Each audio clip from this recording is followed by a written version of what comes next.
qodobadaan idin hayana waxaa kamid ah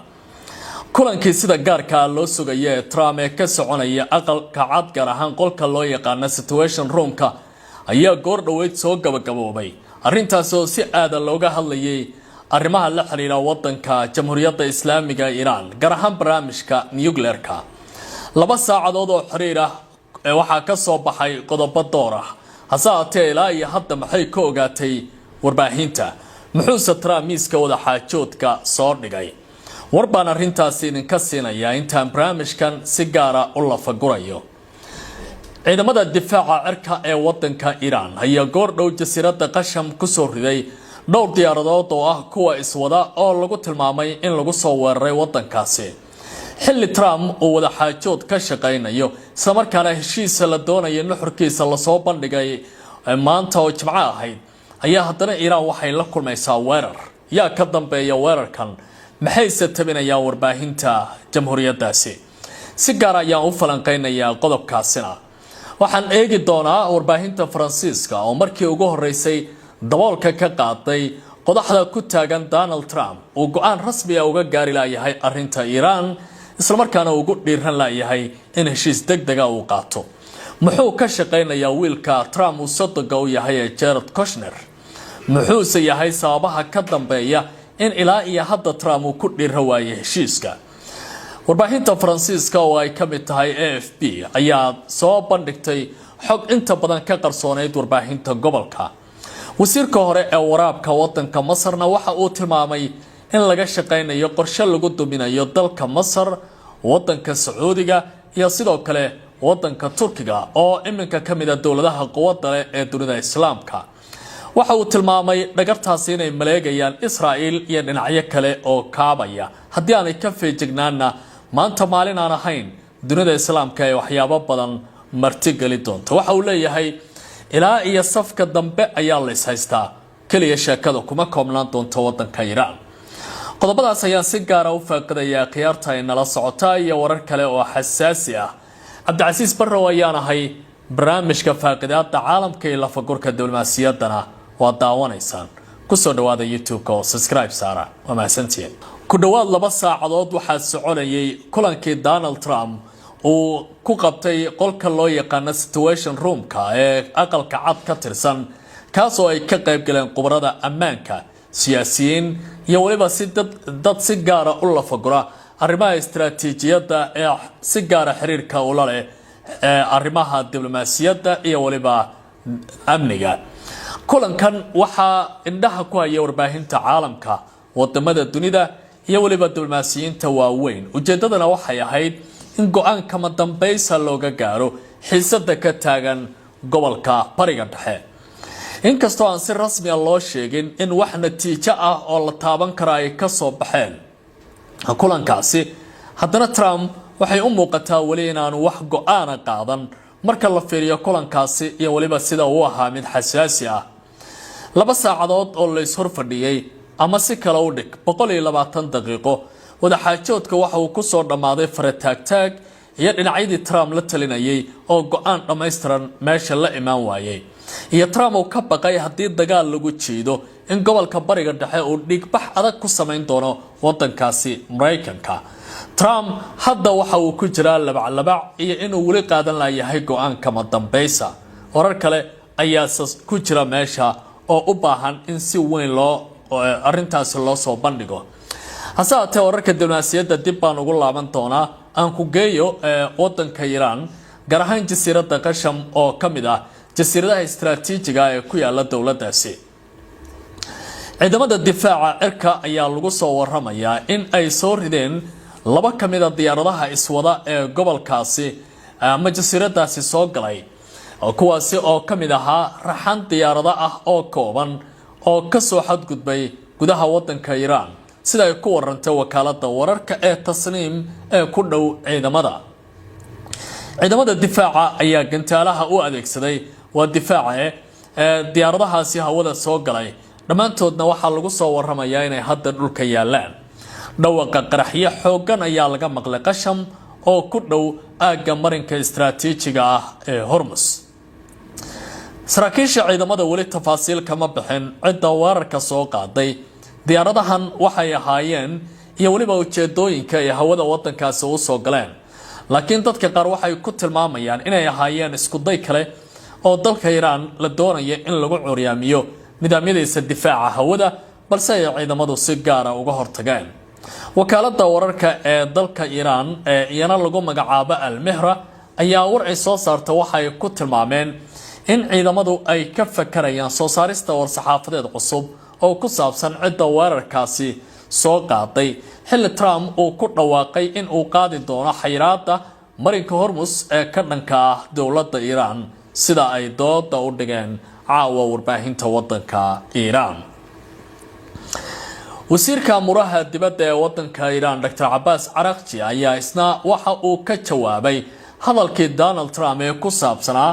in dalka Iran ay qaateen heshiis dhammaystiran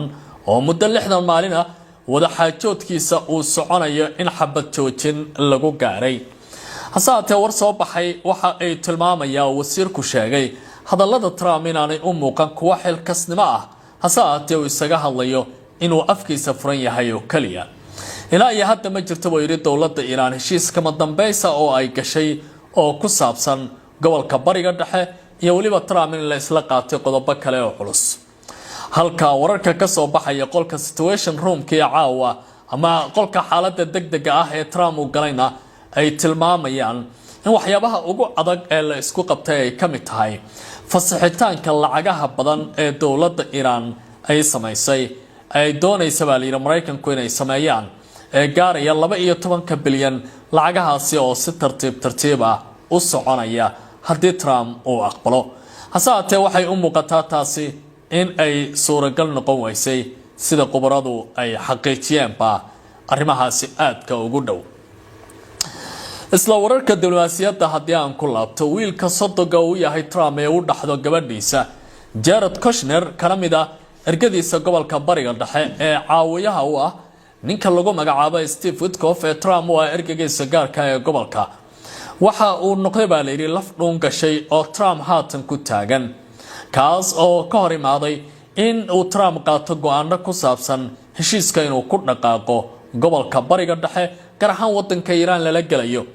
wiilkan oo asal ahaan ka soo jeeda Israel hasaate Mareykan ayaa waxa uu doonayaa in dowladda Iran aan si degdeg ah heshiis loola galin ilaa dowladaha gobolka laga keeno inay aqbalaan heshiiska loo yaqaano Ibraahimiyada oo macnaheedu yahay in la caadiyeeyo xiriirka diblomaasiyadda ee la leeyahay nidaamka Israel kaas oo lagu qasbayo wadamada dunida islaamka ee haatan qatarta ka dareemaya dagaalka ka soconaya gobolka bariga dhexe ujeedada arrimahan waxa uu Jared Kushner uga gol leeyahay bay wararku tilmaamayaan kuwa la xiriira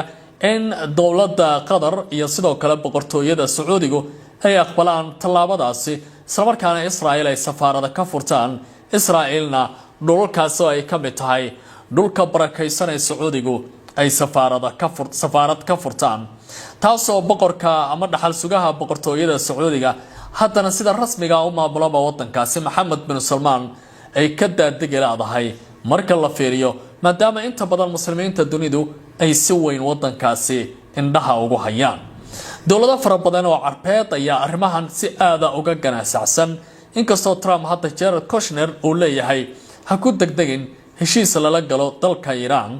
ilaa wadamadaasi cadaadiska lagu kordhiyo oo ay aqbalaanba in ay heshiiska Israel ay la galayaan ee caadiyeynta diblomaasiyadda ay aqbalaan arrintan marka aad eegto waa waxa ay damacsan yihiin Trump iyo wiilka uu sodoga u yahay waa hal barbarkeeda uu qalan yahay oo dhinaceeda kale ay rabaan inay geeda daajiyaan carabta waxay hore u tabayeen in 1948 dhulka Falastiiniyiinta lagu saday nimankan Israa'iiliyiinta ah oo ay halkaasi ku noqdeen dowlad lagu amaamuday haatan qaybo kamida dhulka koonfurta wadanka Lebanon ay doonayaan si dhameystiran ay u qaataan si ay u hirgeliyaan qorshaha Israa'iil shaweyn iyadoo maanta ra'iisul wasaaraha Israa'iil Benjamin Netanyahu uu ku dhawaaqay in ay ka talaabeen wabiga Litva lagu magacaabo ee dalkaasi Lebanon ka tirsan taasoo u muuqanaysa in 40 kilomitir oo kale oo dheeraad ah oo wadanka Lebanon Israa'iil ay la wareegi doonto isla markaana ay doonayso inay dib u qaabayso xuduudeeda ay la leedahay wadankaasi Lebanon dowlado fara badan oo carbeed ayaa haddii ay tani aqbalaan waxay u muuqataa inay tahay mid si weyn u saameyn doonta dowladahaas waxaa ka mid ah Suuriya oo hadda qaybo ka mid ah dhulkeedaba lagu jiro dalka Masar oo loo qoryo tumanayo ama loo biro tumanayo halka loo yaqaan Sinaa iyo dowlado kale oo ay ka mid tahay Jordan oo la doonayo halka loo yaqaan macbar Krama in laga gudbo oo dhulkaasi la soo galo iyadoo ujeedadu tahay in la soo gaaro ilaa iyo dhulka Iran iyo waliba qaybo ka mid ah dhulka Sacuudiga taasoo ka dhigan in gobolka bariga dhexe laga sameyn doono dowlad aad u ballaaran oo loo yaqaan Israa'iil weyn haddii qorshahan uu hirgalo macnaheedu waxay tahay dowlado carbeed oo hadda jira in guud ahaantiiba la laqi doono taas oo dowladaha carbeed haatan ay si weyn indhaha ugu hayaan tani waa qorshaha uu damacsan yahay wiilkan Trump uu sadago yahay Kushner iyo ra'iisul wasaaraha Israa'iil Benjamin Netanyahu ay si wada jira uga shaqeynayaan qorshahan waxa uu muuqdaa in aanu dhaqan gali doonin haddii carabtu ay si weyn dunida islaamka ay u feejignaadaan waa ka duulista masjidka loo yaqaan Aqsa iyadoo loo socdo masjidka kale ee barakaysan ama labada masjid ee barakaysan dhulka ay ku yaalaan waa Makka iyo Madiina sida Israa'iil oo haatan qorshahoodu yahay ama ay doonayaan inay hirgeliyaan isla wararkaasi haddii aan ku sii socdo gobolka bariga dhexe caawa ka imaanaya aad bay u kululiyeen runtii carabtana waxaad moodaa xilli horeba in ay birta ku tagtay oo hadda ay baraarugayaan wasiirka hore ee waraabka ee nidaamka dalka Masar ninka la yiraahdo Maxamed Naasir Calam ayaa waxa uu ku dhawaaqay in Mareykanka iyo Israa'iil ay haatan doonayaan inay dhiigbax dagaal ku sameeyaan wadamada Masar dalka Turkiga iyo waliba sidoo kale boqortooyada Sacuudiga isagoo la hadlaya telefishin gaar ah ayaa waxa uu yiri dowladaha waxa loo baahan yahay in ay ka fakaraan dhibaatooyinka ku soo fool leh isla markaana ay sameystaan gaashaanbuur military kana wada shaqeeyaan arrimaha sirdoonka haddii kale waxay la kulmi doonaan dhibaatooyin xoog leh oo waxa Lebanon ku socda ma noqon doonaan inay istaagaan oo sidii Falastiin ay sheekadu noqon doontaa dibiga caddaakii casaa iyo waliba kii madooba iyadoo Israa'iilna ay maalinba qayb ka mid ah dhulkaasi ay goosan doonto doodan hore waxa uu keenay madaxweynaha wadanka Turkiga Recep Tayyip Erdogan oo walaacaasi muujinayay iyadoo dowladaha carabtu ay isku afgaran waayeen inay sameystaan gaashaanbuur military oo u dhiganta NATO markii la weeraray gudaha wadankaasi Qatar xilligaasi oo magaalada Doha ay ku shirayeen xubno sarsare oo ka mid ah kooxda Hamas isla markaana ay waxyeello ka soo gaartay qaar ka mid ah askarta Masar iyo waliba dad halkaasi ku sugnaa oo diblomaasiyiin ahaa hadda sheekadu mar kale ayay karaar qaadatay laakiin dagaalka Iran wax badan ayaa muuqanaya in uu daboolka ka qaaday fid wanaagsan khiyaarta nala socota meel kasta oo aad joogtaan soo dhawaada